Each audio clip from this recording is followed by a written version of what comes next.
welcome to the first Smite before and after for the patch of June 20th. I'll be going over most of the things covered in this patch and how they have changed. Some things are not shown because I did this video on short notice and some footage I did not get or wasn't that good. Rest assured, if this video is well received, I'll make it so that next time all footage is there and just perfect. There are links in the description for each subsection of this video, them being map and HUD, reskins and voice packs, gods, items, and spectators. And please, give me any and all constructive criticisms, things you'd like to see in the comments below. With that said, let's begin.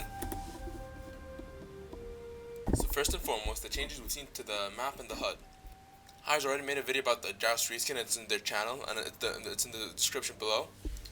Conquest was going to get the same treatment, but it was not ready for this patch, and hopefully we're going to get it in the next one. So, moving on to the HUD.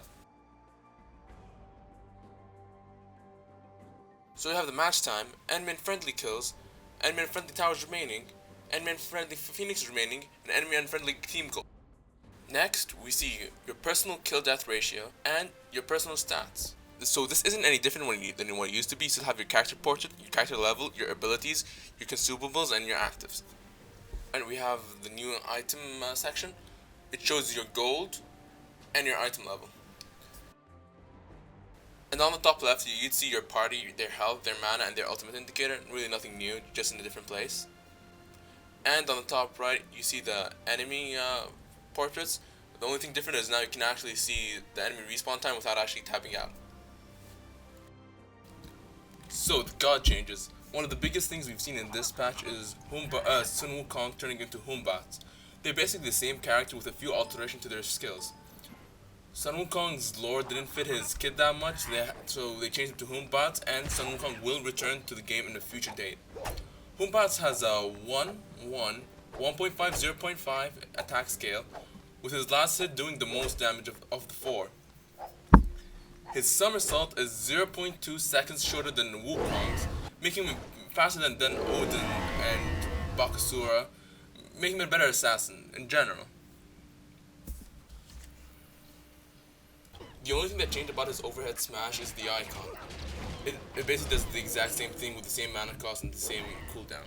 His ultimate now fears anybody that enters its radius in the 2 seconds it is deployed, instead of only the 2 seconds that instead of 2 seconds on impact. Lastly, his revamped Sacred Monkey now teleports you to a god if he's the last person to be hit by the monkey. This greatly assists him in his ganking and assassination potential. Items can now not only place traps at her feet, but up to a 35-yard distance.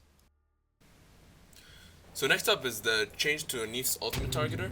As you can see on the right, you can see the enemy's portraits and health bars. It's much easier to target than what it used to be. Athena's Defender of Olympus ultimate got the same treatment. As you can see, the Thor on the right is much easier to see. Not only that, but now Athena's ultimate now actually follows jumps and leaps and teleports. As you can see, it actually followed Thor to his target location.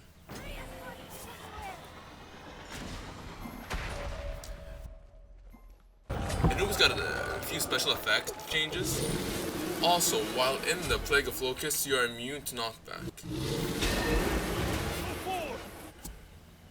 Not only that, but Plague of Locusts is now able to hit enemies behind barriers, walls.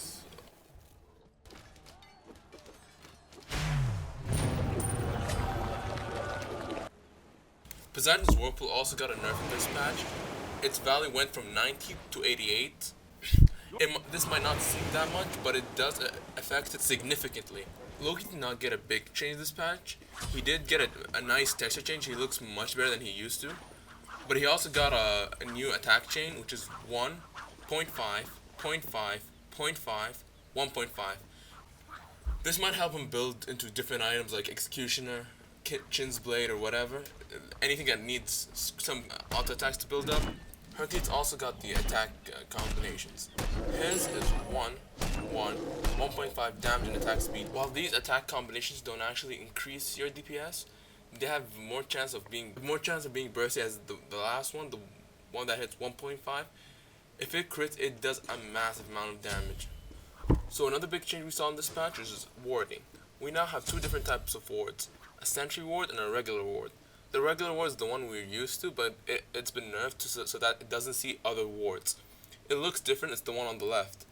It costs 75 gold, tracks only movement, can be placed 5 extra yards, and has a 5 extra radius.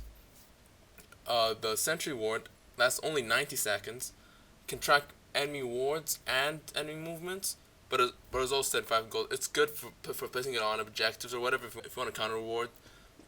Also, in this patch, consumables no longer refresh, but stack. So if you have 10 seconds left on your use, it doesn't go back to 24, but it goes to 34. Like, it stacks.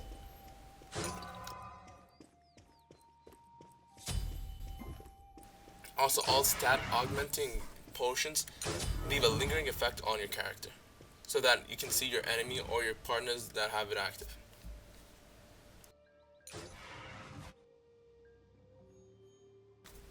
All starter items also got their cost increased by 50, which means there's no more double starter Freya build or starter boots and one pot.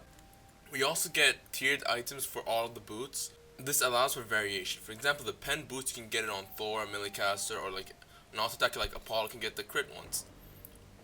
There's also ones for the shoes of the Magi and the shoes of Focus, and the Greaves, and the Ankhs. And last but not least, the boots of Midas. They are really good items. It gives you 6 gold per 5 seconds, which equates to 7 gold per minute, 720 after 10 minutes, and 2,160 after 30 minutes. It might leave you a little bit behind, but if you don't let your opponent take advantage of that time that you are behind, because it really offers nothing but the gold per second. If you're able to withstand that time, you will be able to be really fed late game.